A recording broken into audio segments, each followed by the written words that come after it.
안녕하세요. 부동산 사기당했던 경입니다. 10월 11일 뉴스를 또 볼게요. 자, 전세대출 94%가 변동금리다. 소상공인 6만 명도 추가 도산 위기라고 합니다. 전세대출 차주 62%가 2030이다.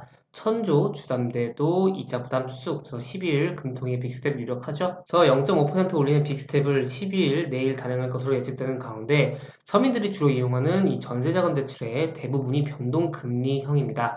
이에 따라 금리 인상에 따른 가계부채 부담이 즉각적으로 커질 것으로 전망돼서 정부 차원의 대책이 필요하다는 의견이 제기되고 있다.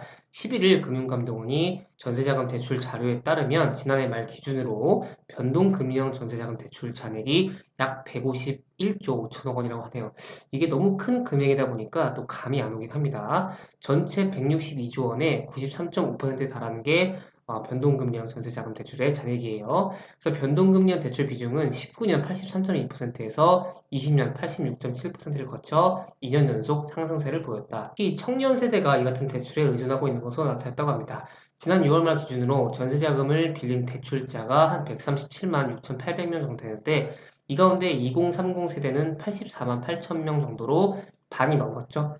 대출 규모도 93조 9,958억 원으로 전체 절반이 넘는 금액을 차지했어요. 그래서 재산을 모두 처분해도 대출을 갚지 못할 위기에 있는 가구도 많다고 합니다. 지난해 말 기준으로 금융부채 고위험 가구는 한 38만 1천 가구로 전체 금융부채 보유 가구의 3.2%를 차지했다. 그래서 고위험 가구는 처분 가능 소득에 비해서 원리금 상환 부담이 크고 DSR 40% 초과가 된 사람이겠죠. 그럼 자산 매각으로 부채 상환이 어려운 경우를 뜻한다고 합니다.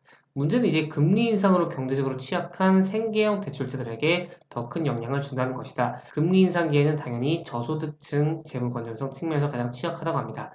구체적으로 대출 금리가 2% 상승하면 저소득층의 DSR은 40.2에서 거의 4%가 오르네요. 같은 조건에서 고소득층은 DSR이 29%에서 31.4%로 2.4% 상승한 것과는 차이가 좀 있죠. 따라서 지금 자영업자 상황도 좀 녹록지 않다고 합니다. 코로나 대유행기에 부진한 매출 대출을 메꿔왔기 때문인데요. 기준금리가 2.5에서 3%로 오르면 소상공인 약 6만 명이 추가로 도산할 수 있다고 봤다.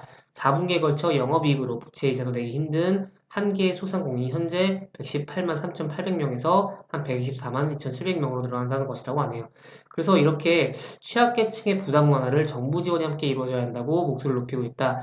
금리 인상 부작용을 줄이기 위해서 가계부채의 질적 구조를 개선해야 한다면서 가계대출의 고정금리 비중을 높이고 변동금리 대출을 고정금리 대출로 바꾸는 방안도 정부 차원에서 검토가 필요하다고 했습니다.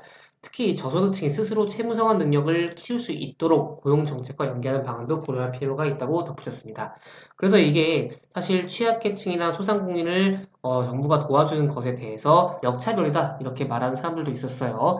나도 지금 힘든데 열심히 빚 갚고 있는데 왜 내 세금이 이 취약층과 소상공인이 이제 그 힘든 사람들의 빚을 왜 떠 안아주냐 뭐 이런 것도 말이 많았는데 사실 이게 옳다 그르다 할 수 없는 문제인 것 같긴 해요. 이게 정말 소득이 없는 사람이 엄청나게 무리한 대출을 일으켜서 뭐 이렇게 하는 사람도 있을 것이고 정말 힘든데 대출을 받아서 힘겹게 살아가고 있는데 망하기 직전인 사람도 있기 때문에 물론 모든 분들을 정부가 다 지원해줄 수 없겠지만 이게 잘 선정이 되고 조금 더 그리고 다 도와주기보다는 이 저소득층이 그거를 다 이겨낼 수 있게끔 하는 고용정책과 연계하는 방안도 고려할 필요가 있다고 말한 것처럼 조금 그렇게 정책이 잘 진행됐으면 좋겠네요.